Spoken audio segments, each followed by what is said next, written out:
Hey everybody, we are live. I'm Nina Hart. I am the president of the National Nurses in Business Association, and this is Casey Goff. She is our member engagement coordinator, and we are here on our Tuesday afternoon live stream talking about when to pivot. So today's topic is kind of learning when to change what you're doing in your business. So how do you know when it's time to do something different? And this topic really struck me when you sent me the list of topic ideas, because we had literally just done last week breaking through plateaus and barriers in your business. And then when I saw when to pivot, it really struck me because I think this is hard. This is something that you're like, oh, should I wait? Should I just keep doing this for a while? Should I give this a chance? Or, you've been doing something for a long time. Okay. Get that broken in. Hopefully that doesn't mess my internet up, because that was my Wi-Fi that just fell off. So I was excited about the topic because I do feel like it's something that every nurse in business is going to go through, learning when to change. And I think you have to learn to change in order to grow and scale your business. You have to know, there's going to be times when you have to change your strategy. And I think it would be helpful just to talk about recognizing the need for when it's time to pivot. Yeah, I agree. So if someone's watching this and they're not really sure what it means by pivoting, explain what do you mean when you say it might be time to pivot? Does that mean pivot your whole product, your whole service, your marketing technique? That's a really good question. And I appreciate you thinking of that, because I think everybody kind of has a different definition of what this means, or their own definition, or, we tend to mean stop doing one thing and start doing something else, right? And it doesn't necessarily have to mean that. I mean, it can. But as nurses, we are used to having to think on the fly, right? To having to think very quickly, think on our feet. When something doesn't work, what do I do now? What can I try instead? This didn't do it, right? And I think of me being a hospice nurse and being out in the field. One of my favorite hospice stories is it's the middle of the night and I'm on call, and my patient has a mucus plug and cannot breathe. And she needs oxygen, she needs a nebulizer treatment, she needs morphine, and I have whatever's in my trunk, right? So I called the medical director. I'll never forget this. I had only been an RN for a year at this point, if that. And I called the medical director and I said, what do I do? She can't breathe. I can't get it clear. I don't have anything. It's 1 a.m. What do I do? And he said, check your pulse. You're freaking out. I loved him, and he was great. And he walked me through it, and we actually got her comfortable. But sometimes what we're equipped to do, what we have on us, what we have in our own brain, what we have in our trunk, what we have, the resources we have don't seem adequate. And we have to do something different. We have to do something that may feel uncomfortable. But pivoting isn't just always making that quick decision on the fly. Sometimes it's a really strategic decision to say, okay, I've been doing this. It doesn't feel aligned anymore. For me, sometimes it's not even that something's not working. Maybe it's working great, but I don't feel aligned with that strategy anymore. It doesn't feel good to me. And so pivoting might mean changing what you offer, or as something that I see a lot with nurses, I like to challenge them to say, what you offer might be great and your service might be perfect, but the way you're messaging it, people don't know they need it or want it or how to get it from you, or the messaging isn't clear and you need to pivot how you're presenting what you offer. So there's a lot of different areas and a lot of different ways that you could pivot. You could pivot your entire business to, online versus in person. You could pivot from coaching to consulting, there's a lot of overlap in coaching and consulting. So maybe you find you don't enjoy helping people find the answer and you just want to give them the answer. You should pivot from coaching to consulting, because in consulting, we just say, here's the strategy. You choose whether you're going to do it or not, right? So when you realize something doesn't feel right or something doesn't feel aligned, or you're feeling resistance, or you're like, man, I'm just not making the progress I want to see, a lot of that could be due to needing to make some small strategic shifts in one area or another, or in your services. I mean, it could be a variety of different. Yeah. Yeah, and I mean we outgrow things too. So something might not be, like you said, it just might not resonate with you anymore. It might not align with what you are trying to do. And as we grow, there's some things we have to leave behind, unfortunately. So And we grow into things that now we feel comfortable doing that we might not have before. yeah, like me doing these lives. That's right. See, this might have not been something you could have done a year ago, and here you are, Yeah, just I put them killing off it. so long. That's right. If you would have told me I could just wear Bucky's hoodies and That's right. just chat, then I would Bring have the buck and show up. That's it. That's all it is. Perfect. So how would someone like that is wanting to make a change? I'm kind of in this, so I'm interested in picking your brain. I'm kind of in this situation now. Something needs to change, but like, how do you evaluate and decide what needs to change and how am I going to change it? Well, I think we really undervalue market research. I think market research is super underrated. Okay. So, if you're recognizing that a piece of your business strategy isn't working, I think that would depend on what it was you were looking at, what your next steps would be. But, if you're not getting sales, let's say you're a coach and you're not getting sales, or you sell digital courses and you're not getting sales, that could be a positioning or a marketing offer, right? So it's not where people can see it. You're not marketing it well, or sharing it. You don't have the visibility you need for it. That could be an issue. Or if it's a mindset issue, it's going to be that resistance. You're stuck in this mindset that this is the only solution for your business. The only solution is XYZ, and that's what I have to do. And Right. usually that is a lie, right?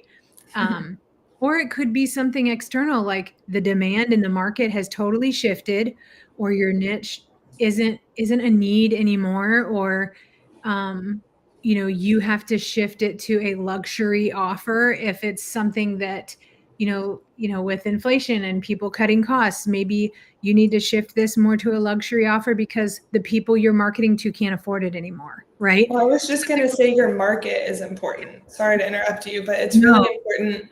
And this is like when I'm talking with people that are doing discovery calls about like exhibiting or sponsorship, I'm like, this is a very specific market. This is the market you want to target to. It's back to like that metaphor that we used before, where we talked about if you throw out a line in the ocean, you might not have as much luck as if you throw out the line in like a little pond. Right. So having a very specific market, I think, is super important too. Well, I think there are certain things that need to occur. There are certain needs that need to align and be met in order for a product to work. So like, you have to have somebody that wants it. It has to be a desirable thing to have, right? I have to look at it and say, yes, I need that. So some section of some person has to see what you have and say, I have a desire to have that, or I see the reason for that. Maybe it's a business need. Like for me with consulting, compliance is a need. If they want to stay open and they can't do it internally, they need my help. They have to have it, right? They might not even want it. They might be like, what a waste of money, but we have to have it, right? So then the other thing is they have to have the money to pay for it. So the first thing is the need, right? There has to be a need for your service. And then there has to be someone who can pay for it. So the problem is I've talked to nurses who are very passionate about serving and helping people, and I love that. But the thing is, if they can't pay for it, then you don't have a market to sell to. So like I was talking to a nurse who is very involved in her church.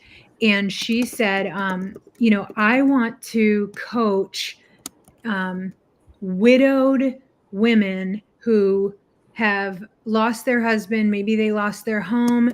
Maybe they, are in a situation where they can't work, whatever the case. And she's like, I really want to do that. I'm passionate about it. And I'm like, I love that. What is the plan for you to make money? Because right now, this is a volunteer demographic if they can't pay you. She's telling me they can't afford the Right, service. right. I need to be able to charge this. I need to make this in order to quit my job.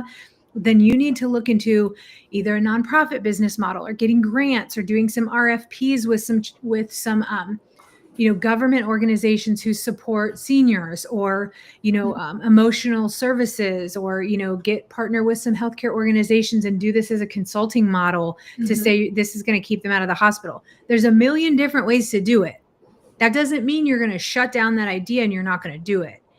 It just means somebody has to pay for the service, right? Right.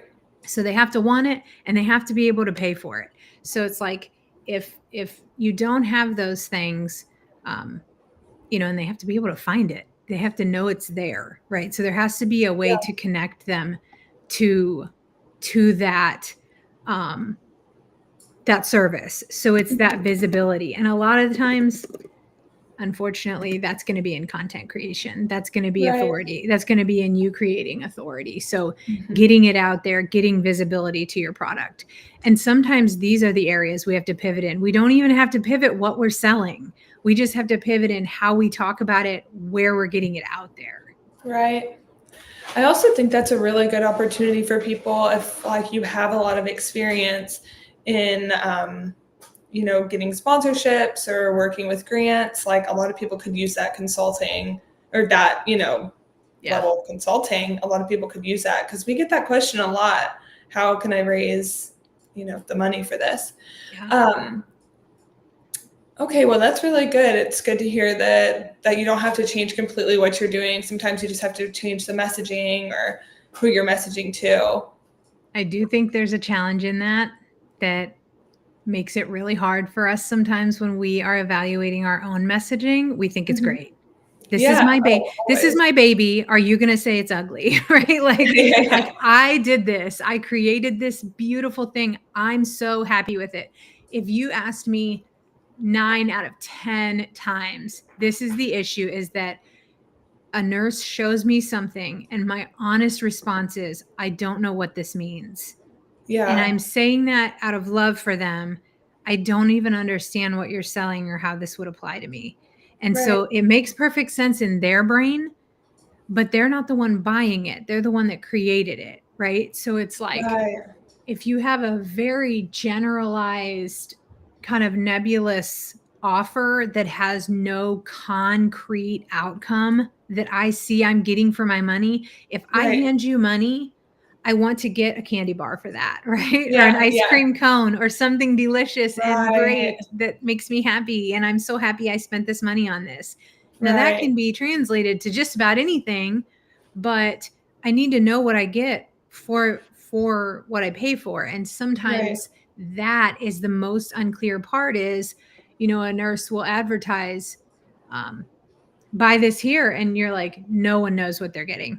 You don't even know what I don't even know what I would be buying if I bought this. So it's really hard to look at yourself and say, and I would recommend if you have some peers in your circle, who are doing similar things.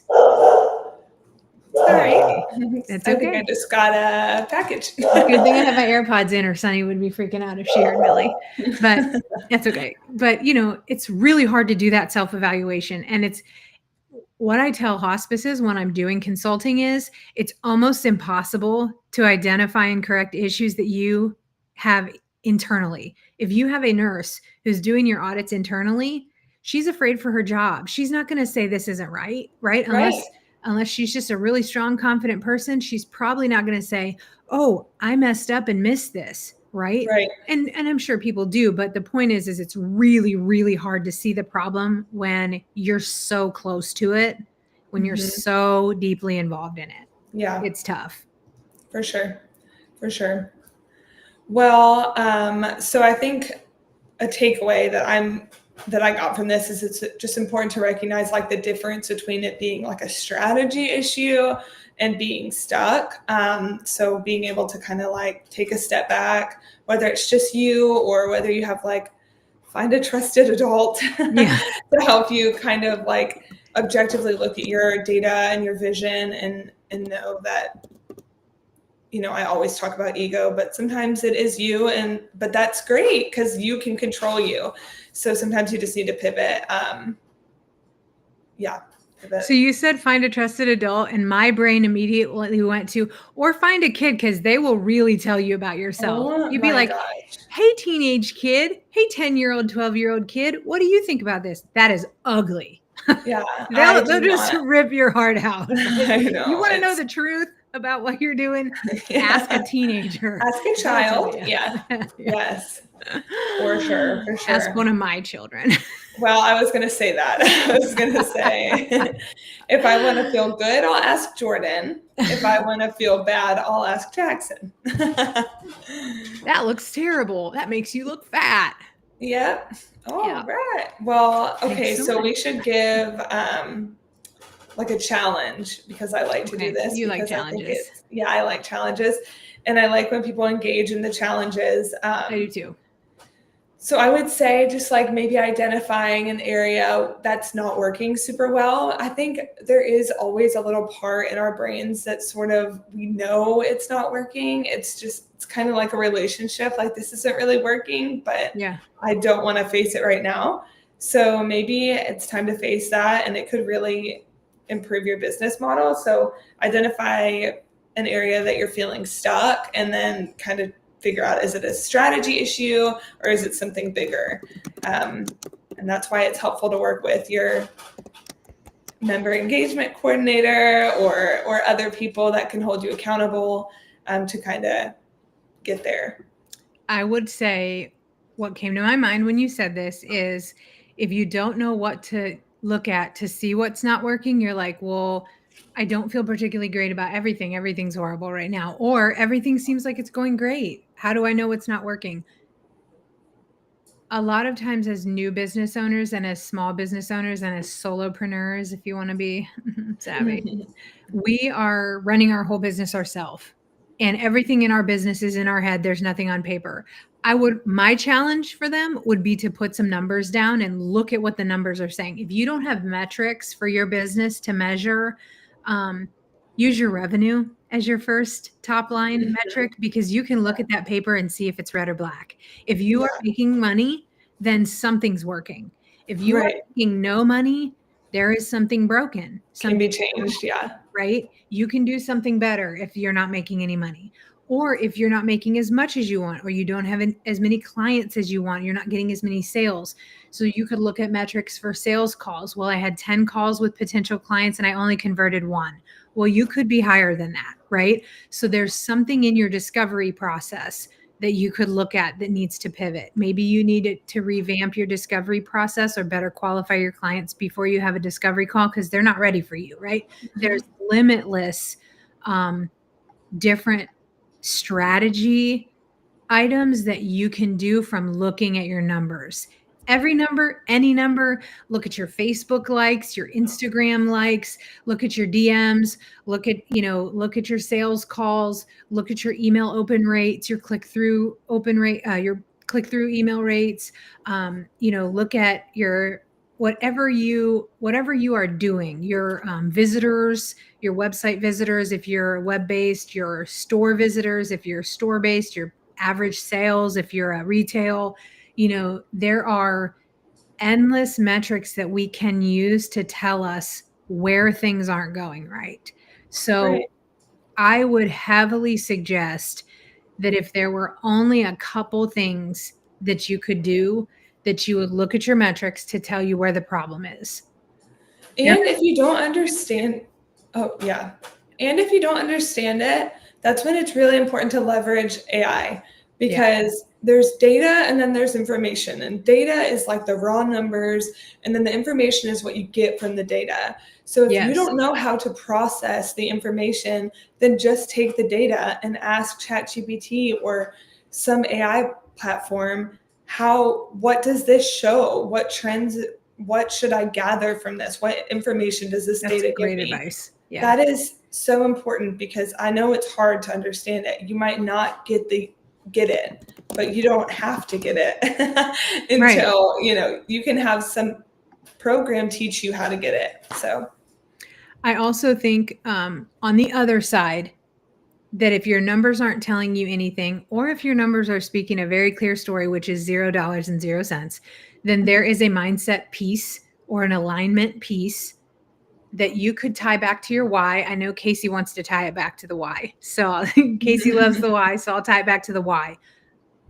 Why doesn't that align with your vision for what your business was? Why isn't this feeling like this is what I started my business to do? Is it that you're not serving the right person? Is it that you're not clear on who you serve? Is it that you're not offering what you feel like you enjoy doing or it energizes you, and what you're doing is draining you?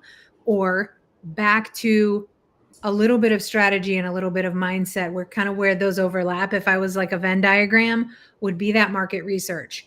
Is there a need? Do people want what I have? Am I messaging it clearly? Am I visible? So it's this overlap between that why and that vision and the actual business strategy of doing the things that need to be done to make sure your ideal client knows what you have and knows how to get it. And it's easy for them to find, and it's easy for them to check out, right? It should be very easy. It should be fun and exciting to do business with you.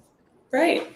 And you can use all those pieces to decide which areas you need to pivot in, which areas you're doing well in and feel good. And it might take some time. It might take some time to figure that out and kind of do some soul searching there, what you want your business to look like. Sometimes for me, it's been really good exercise to write out my dreams and just what I want out of my business. Why am I doing this business? Because you can get very lost in the day to day and say, well, yesterday I was on my laptop from 5 a.m. to 7 p.m. and was so tired that I fell right into bed. And that is not why I opened a business. That's why I quit my job.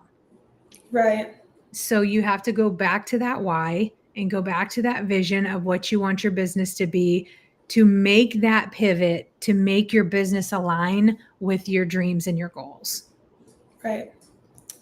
I agree. I think that's great advice. That's my soapbox. Yeah. Well, unless there's anything that you want to add, I think it's a good time for me just to remind everyone, because it's my favorite thing to talk about, that the conference is coming up, and we hit a lot of these topics when you're at the conference, just way more in depth. I think it's really great to be around other people that are very motivated and that can kind of serve as your accountability partners.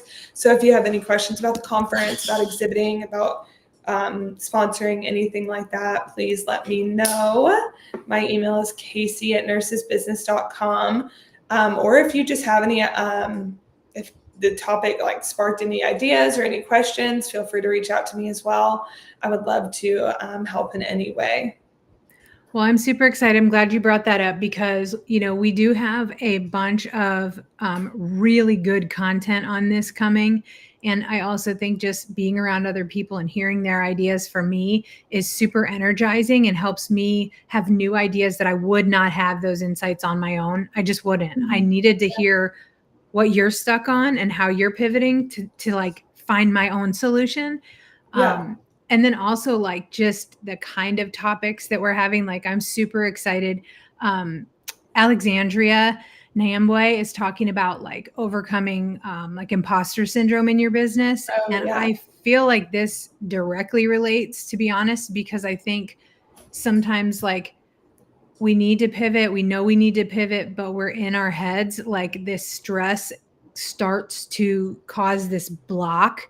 And so I feel like when we have that imposter syndrome, we don't think we're good enough to grow our business, or we don't believe that we're showing up like we're supposed to. And so we don't pivot because we just think it's our fault. right? Where Right. no one's interested. And so Mhm. there's just so many components and so many layers of this. That's one speaker I'm really excited to hear. And so we've got just tons of opportunities to break through and pivot and new ideas and new solutions. And I am really excited about that. So I appreciate you bringing that up.